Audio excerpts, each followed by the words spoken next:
Having a hard time choosing which diagnosis goes first when there are two or more. That comes from your guidelines, so study with these and practice, and moving your guidelines to the codes that they affect will help out a whole bunch. Let me show you.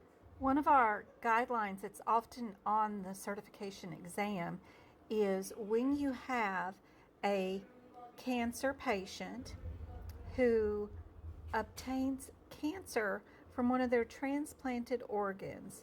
Let's say you're at CR guideline, your malignant neoplasms associated with transplanted organs.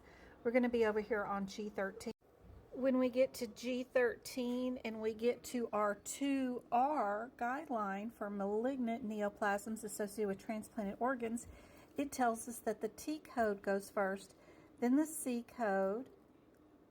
So let me show you what that looks like when we move this to our codes that it affects. So again, our guideline says to go to the complications of the transplanted organ is coded first.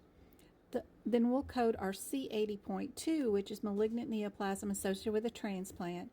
And then our third code will be our specific malignancy that was caused by this transplant. So if I go to any one of those code sets, like my C80 over here in my book, I have this example written out just right there next to the codes. If I go to my T86, I also have this example written right there. I also like to create one page up at the front of all the cancer codes with all my guidelines and associated little examples here for all those examples. So I end up writing this guideline once here, and then I'll write it 1, 2, 3 more times in my ICD-10 book, actually, because I'll write it at every single code. And then do my one example on my main cancer page where I keep all my guidelines.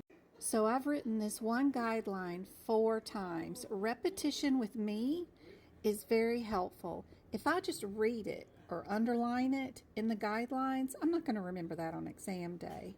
But with repetition and writing these examples in my book next to the codes that they affect makes a huge difference in remembering them. It'll eventually start sinking in. The more you work with these, the more you practice. You'll do another exam question. You'll remember that you wrote a guideline about that particular situation where one goes first, second, and third. I hope this example is helpful. If you need more help, always comment on any of my videos and let me know what else you would like to see. Also, check out my website where there are free resources like CPT book prep and CPT book prep videos that are totally free, and free practice questions for you guys to work on, including some free PDFs that you guys can download. I hope this is super helpful.